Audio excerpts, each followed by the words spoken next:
Jason Carter was the kind of man who didn't believe in miracles. A software engineer from Seattle, he trusted logic, algorithms, and data above all. Life to him was a series of events dictated by cause and effect. The idea that there could be a higher power watching over him sounded like an old bedtime story, a comforting tale people told themselves to feel less alone. But that changed one summer. Jason had just turned 35, and life seemed to be unraveling. First, he lost his job after his company downsized. Then, his long-term girlfriend, Melissa, ended their relationship, saying they had grown apart. And if that wasn't enough, his father, his biggest supporter, suffered a stroke that left him partially paralyzed. Jason was spiraling. He couldn't understand why so much misfortune was crashing down on him all at once. He began to question everything. In the midst of his breakdown, his childhood friend, Ryan, invited him to take a break and spend a few weeks in a cabin by Lake Crescent. Jason initially declined, saying he had too much on his plate. But something in Ryan's voice, something calm and certain, convinced him to go. That was the first sign. Jason didn't know it yet, but something far greater was working in the background of his life, guiding him away from what he thought was falling apart and toward something entirely new.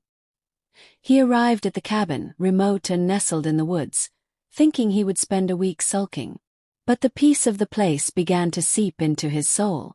The air was crisp, the nights were silent except for the rustle of leaves, and the lake shimmered under the sunlight like a mirror to something beyond this world. On his second day there, Jason took a long hike into the nearby woods. As he walked deeper into the trees, he got distracted by the sound of a hawk overhead and veered off the trail. He didn't realize until it was too late that he had become lost. His phone had no signal.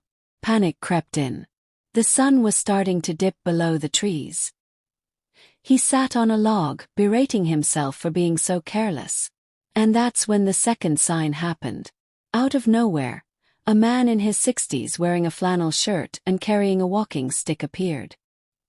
He introduced himself as Daniel, said he was a retired park ranger who still liked to hike the old trails. Daniel had a warmth about him, calm, grounded, and wise. Without hesitation, he guided Jason back to the trail, talking as though he knew exactly what Jason needed to hear. He spoke of storms that come before clarity, of how pain can sometimes be a form of protection. Jason didn't realize until the next day, after asking around town, that no one knew of a Daniel who hiked those trails. Some said he might have been a local legend, a ghost, or simply a traveler passing through. But Jason felt something deeper, that Daniel had been sent. That night, Jason sat by the lake reflecting. His life had taken a nosedive, yes. But what if losing his job had saved him from a career that was slowly killing his joy? What if Melissa leaving had opened him up for someone who truly aligned with his soul? What if his father's stroke, tragic as it was, gave their family a chance to reconnect on a more profound level? These thoughts weren't like his usual ones. He wasn't wallowing anymore. He was wondering, considering, opening. And as he looked up at the sky, he whispered for the first time in years, "If someone out there is listening, thank you." That was the beginning of the third sign. He started noticing strange synchronicities. On his way back to Seattle, the radio played songs that echoed his thoughts. At a rest stop, a stranger complimented his calm energy, something Jason had never been known for.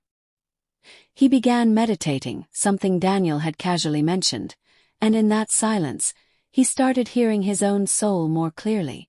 One evening, Jason decided to volunteer at a local shelter. He met a woman named Claire who worked in nonprofit mental health. They clicked instantly. Not in a romantic way at first, but in a soul-level way. She introduced him to mindfulness workshops and spiritual circles.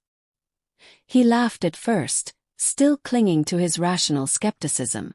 But then she asked, "What if your logical mind has served you enough, and now it's time for something deeper?" Claire didn't push. She just showed up week after week with kindness and presence. They grew close. Their conversations made him feel seen in a way Melissa never had. She had also lost her father recently and understood the aching silence that followed grief. Jason started journaling, meditating, walking in nature. He was healing in ways he never expected. That's when the fourth sign arrived. His father, who had been in a wheelchair for months, called him one morning. His voice was light, hopeful. "I stood up today," he said. "Not for long. But I did." Jason cried. Not out of sadness but gratitude. His father's resilience reminded him that recovery was possible, even after everything breaks down. Jason realized that the series of painful events hadn't been punishments. They were redirections. He hadn't lost his job. He'd been pushed into his purpose. He didn't lose Melissa. He made room for someone better. His father's illness hadn't ended their relationship. It had deepened it.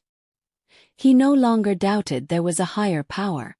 Maybe it wasn't a bearded man in the clouds, or a glowing deity. Maybe it was that quiet pull inside him. That unexplainable sense that someone or something was orchestrating moments for his growth. The protection wasn't in shielding him from pain. It was in allowing pain to transform him. Jason started his own wellness app, using his software skills to create platforms for emotional resilience and mindfulness. Claire became his business partner, and eventually, after time and trust, his life partner. They traveled together, spoke at retreats, and built a community for people looking to find light after darkness. Every time someone asked him how he got there, he smiled and said, "I had to lose everything to find what was real. But looking back, I see it now. I was protected the entire time." Years later, Jason stood before a crowd of young professionals at a tech and wellness summit. He shared his story, not just the success but the suffering that led to it. "Sometimes," he told them, "a higher power will shake up your world not to hurt you, but to protect you. From staying too small. From ignoring your soul. From settling for less than what you're meant to become." The audience was quiet, moved. He finished with a thought that had come to him during one of those meditative lakeside mornings. Not all storms come to disrupt your life. Some come to clear your path. And the ones who love you most, even if you can't see them, will always guide you to the light, even if it hurts getting there. Jason knew now. The signs were never loud. They were quiet nudges, strange coincidences, helpful strangers, sudden endings, unexpected beginnings. You only saw them clearly once you stopped resisting and started listening.